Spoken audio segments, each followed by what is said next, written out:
Hey everybody, Four Tankers and Dog here. Welcome to another episode of Old Men Playing World of Tanks. We're rolling out today in the AMBT, and I'm actually getting a few episodes on the hook right now because I'm about ready to go on vacation actually to the Czech Republic, where, believe it or not, I'm actually going to be able to drive a T-55. There's some place near Prague where you can order such a thing up and go for a drive. So the missus has acquired that for me for my birthday, and I'm looking forward to it. It's going to be awesome. But because of that large break coming up in just a couple of weeks, that kind of screws with my plans. I don't want to play World of Tanks because I'm going to essentially screw up my 30-day infinite resets for all my crew skills. So I'm not playing World of Tanks at all, period. But we can go ahead and do some replay voiceovers that we had previously.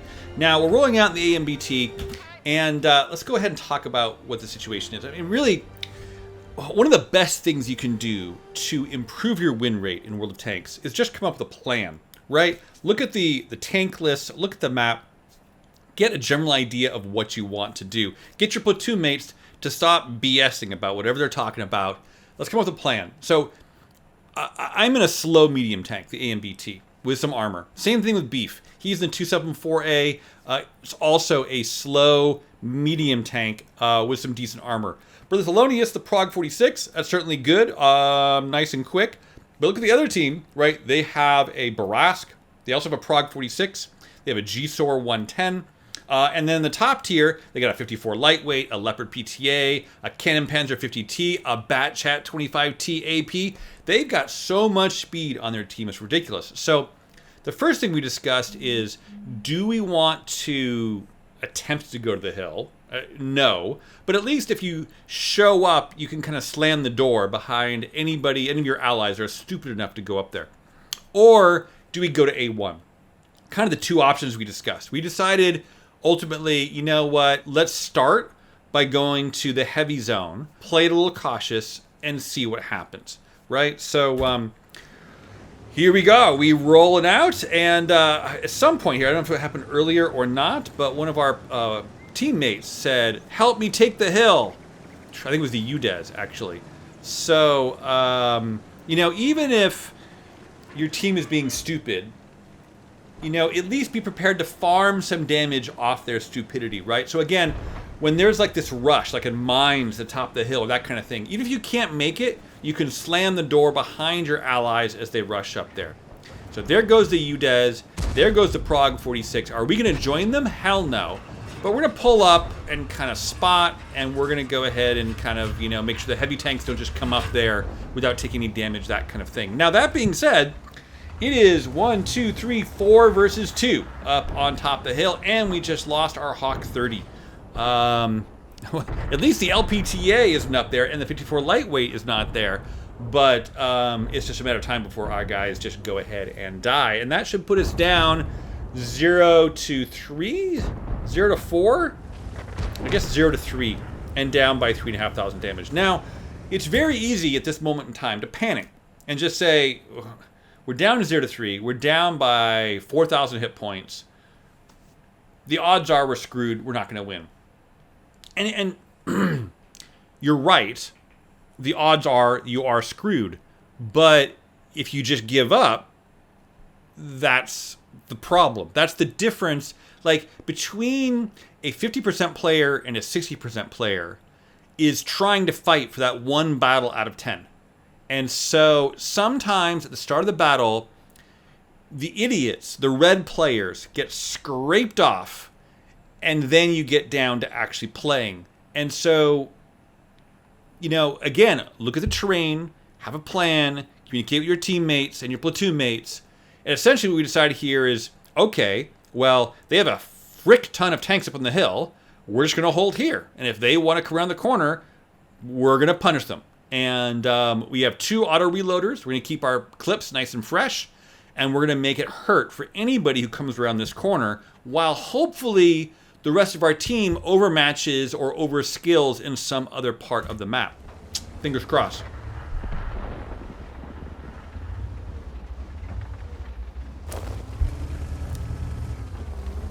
Now, in a moment here, my light bulb is going to go off.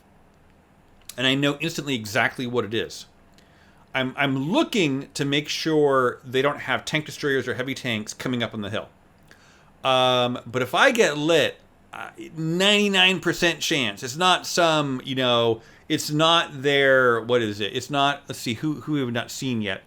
It's not their CC Mark II with a pair of binoculars back there at, I don't know, K8 or something. No, it's me, the Senlac in the bushes over to my left. And so as soon as I get lit, I'm going to pull back and try to expose only my turret to Mr. Senlac. There's the light bulb. I pull back. I swing my turret over. I'm looking around. And he's going to tell me, he's going to show me exactly where he is. Oh, he's in that bush. We'll throw a shot for giggles in case he thought he was being sneaky. Oh, there he is. We didn't hit him. But he was actually still there. That's pretty funny.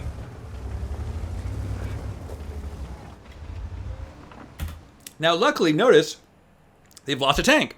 They lost the LPTA, right? They had a stupid player go rushing into A2 and get stomped by our heavy tanks, our tier 9 heavy tanks. Got to give the battle time for the red. Hopefully, you know, statistically speaking, there are an even number of red players on both teams. It's not just your team. Both teams have the same number of red players. Statistically speaking, over a large number of battles. Of course, in this battle, we might get just curb stomped. But you got to give time for their red players to do stupid things too. Don't give up. Kind of waiting a little bit. You know, wait for him to go dark and try to sneak back up in the bush, take a shot. I'm going to play this cat and mouse game with this Senlac for a while here, while watching very intently at what's going on up there at A1.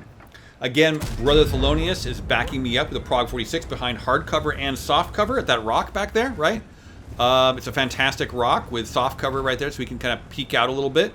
And then also Beef is way back there, ready to, I guess, snipe and also provide fire in towards the center of the map. Because they do have a lot of tanks over here in the kind of the middle ramp zone as well. We just lost our G-Sor. We're down 1 to 5. Maybe by 3,000. Oh, now the hit points just evened up, right? Because we have no data on what's going on there at A1. But all of a sudden, our hit point totals are maybe lined back up again. So we're just expecting eventually their medium tanks.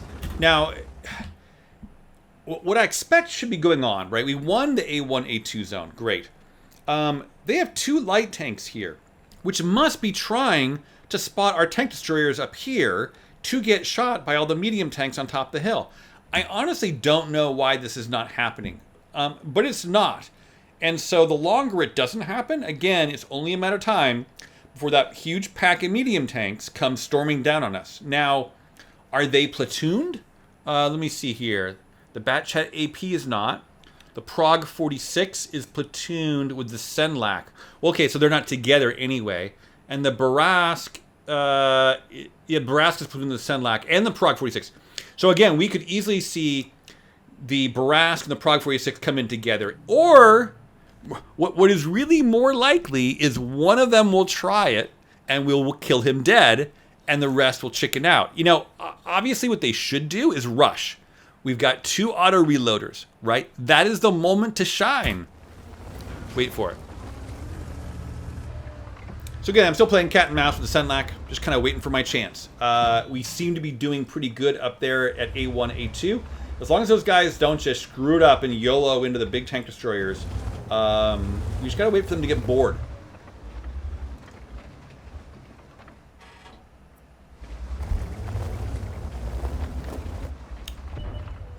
There, into the tracks. We bounce his shot. Go ahead and take a second shot into his tracks. Go ahead and take the third shot into his tracks. And Brother Thelonious finishes him off. There we go. Now again, I've got a long reload, and Brother Thelonious is also down probably at least a couple shells. They're not pushing, right? The Prog 46 was there with him, but he's platooned with the Senlac and the Barask. The Batchat AP is not platooned with anybody. And they see the Cannon Panzer was platooned with the 2, with the 54 Lightweight. The 54 Lightweight, oh, he's way out over in the field, so he's not here to back up the, okay, yeah. Oops. So now, theoretically, we might be up by a couple thousand hit points all of a sudden. We're down by a gun barrel, but things are actually looking pretty good all of a sudden. Turning this battle around. Again, we're constantly watching this bush. We're waiting for the light bulb to go off. Oh, you know, the light bulb never went off there. So he actually did a good job of keeping me permalit so I didn't see when my light bulb went off. That bastard. I'm just going to have to randomly throw a shot and see if I can get lucky. And now my clip is fully reloaded, so I can go ahead and take these opportunity shots to just kind of suppress him a little bit. He's starting to reach around there to the side a little bit. Oh, it was tempting to try. But now I've got a full clip. I'm keeping it full. Brother Thelonious also has a full clip. He's keeping it full. The Senlac gets brutalized by the M53. You know, everybody hates Artie right up until the moment when Artie helped them out. So the Senlac is dead, so now they have lost their eyes on this corner, right? We're up by 3,000 hit points, maybe. So I'm talking with my platoon mates. Let's rush it. Let's do this. I've got a full clip. You can see Beef coming down here on the 0 line. The 54 Heavy shows up over there, but he's getting shot from all sides. And I do ahead and take a scouting by fire shot to make sure there's no... Are there any tank destroyers left? You know, honestly, there's nobody who's unlit. Right? Is that right? What about... Oh, the CC Mark II already died. Okay, he's already dead. Everyone's been lit. No problem. There's nobody hiding back there, and I just proved that by throwing a shot and not getting lit. So I'm just waiting for Beef to show up. So we're going to do the armor first, and then Brother, who's low on hit points, is going to come in behind us, and we're going to storm the hill. It is time to go ahead and win this battle. We are up by 1 gun barrel. We are maybe up by 4,000 damage. Don't go in first. Be patient. Be patient. And then roll it. Here we go. I'm lit by somebody. God, Lord knows who lit me there. That was weird. Actually, I know who lit me. It was the frickin' Artie. You'll see later. You'll see later. Brass shoots and misses. The Prague shoots. He's down low. Batchat AP, I'm not sure where he is. I'm actually going to ignore the Batchat AP if he shows up here, because I want to get my momentum going down here. There he is behind me. I'm going to ignore him completely. I want to ram and kill these guys. You know, autoloaders, you want to get them dead. You absolutely want to get these guys toast. And so we're ganging up on the isolated Progetto 46. He actually damages me. For the first time in this battle, I take some damage. Let's go ahead and spin it around and motor back uphill. I do have a turbo in this thing, but it is not fast at all, the AMBT. But man, that turret is so sloped. The armor is actually fantastic on the turret. As long as you can hide everything else, as long as you're pointing at whoever's shooting at you. Look at the Batchat AP. Looks like he went AFK. He must have rage quit, whatever. Now we're up by 4 gun barrels and 5,000 damage. This battle is basically over. I'm staying low here to not expose myself to the tank destroyers, right, while I go ahead and start refreshing my clip. Make sure I go dark and start moving in to see if I can light anything. I do have optics. I think I have optics, turbo, and V-stab in my configuration on this. So I can go ahead and project some vision out towards the tank destroyers. No problem. As I go up to the bush line here, I'm looking for, see if the Roomba is trying to retreat back towards their base or that kind of thing. Always try to be useful while you're reloading, of course. Now the Roomba has moved. The S-Tank is now all alone. And now, of course, the even 90 goes down. So with the Roomba moved and the even 90 toast, we're gonna go ahead and rush hard and come in behind the Barask and the Roomba. Stay low in this trench here. Stay low in the river so that the S-Tank can't shoot us. And we're gonna come rolling here around the corner. There's already, I think he spotted us earlier. I think he has like binocs or something stupid like that. Or maybe he was close enough. It's possible. Barask shoots into the dirt and tries to get me and misses. The S-Tank is getting rushed. The whole team is just... It's so great when I mean, you're winning. But basically, you know, it's always annoying when you go in hard and then your team just kind of has their thumb up their asses, right? So this is great when everybody pushes at the same time. Sure, the S1 killed the 257, but everybody's going in. Everybody's pushing at the same time. So the enemy team can't support each other. They can't turn their gun barrels and shoot whoever. They're all working together. Brother Thelonious here, unfortunately, gets nailed by Mr. Barask. I'm pedaling as hard as I can. You know, he knew he was being overly aggressive. You know, it's one of those cleanup things, right? At some point, it's like, We can't lose. I'll just YOLO. Now I see the Barask heading north on the 1 line, so I'm going to go ahead and go to intercept, is my assumption. He does a smart move. He reverses back, which is what I would have done as well. Nice move. There we spot him. Come back here. It's hard to catch a Barask with a frickin' AMBT. Pedaling as hard as I can. Lock on my auto aim. Throw 1 shot. Speculatively doesn't go through. True. Got a second one. And we have 1 more in the tube. And we finish him off. Nice. Nice, nice battle. What a comeback from 1 to 5 back to a 15 to 8 victory. Let's go ahead and look at the post-game stats. 19 shots fired, 11 hits, and 11 penetrations. That's pretty sweet. We bounced almost 1,000 damage because of that silly AMBT. And I think we bounced 1 from the Canon Panzer 50T as well. And we actually had 667 damage of assistance. And we made a nice tidy profit of almost 100,000 silver. On the team score, we were tops in XP and not tops in damage. The AE Phase 1 beat us out. But we did have 3 kills along with the top stuff. But here, our top XP 1254 was really quite excellent. And gosh, let's see what happened on the enemy team. Their 54 heavy did 0. Wow, and he was dying towards the end there. He did nothing. Almost as little as the LPTA, who was the first to die on their team.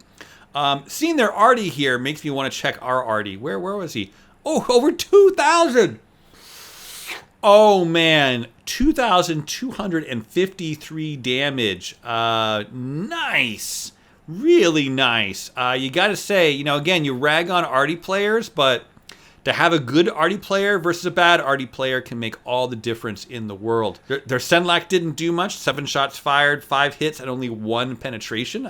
I don't know who that was. I don't think it was me. And their K50T, here he didn't do much. We really kind of shut them down by basically not falling for it, right? Long story short, you know, actually their even 90 did 3,600 damage assisted. Wow. Interesting. So there are guys up on top of the hill, like the Bat Chat and the other Bat Chat. They actually farmed some good damage from on top of the hill, but nonetheless, our tank destroyers didn't expose themselves to on top of the hill. We didn't rush in too many tanks to go ahead and die on top of the hill. And eventually they had to come out and get us as our heavy corner finally winned. And we were patient and we had a plan. Nice battle. That was good enough for a first class and not a bad battle at all, my friends. That was the AMBT on Corellia. If you like content like this, please like, please subscribe. And again, I'm going to have at least some footage from driving a T55 here in the next few weeks. I can't believe it. I gotta drive my T55A more often when I play World of Tanks. When I get back, and so then I can actually go ahead and play the new Czech light tanks and work on my crews and all that stuff. I'm putting all that off for like 5 weeks until I get back from vacation. So it goes.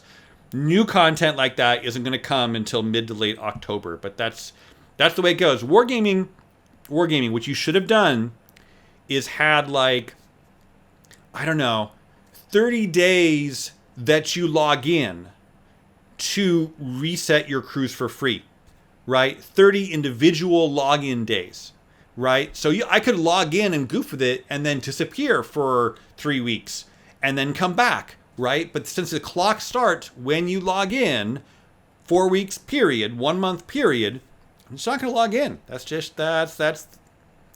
That's the way it goes, and that's how they set the rules. So, anyway, thanks for watching, everybody. Good hunting, and carry hard.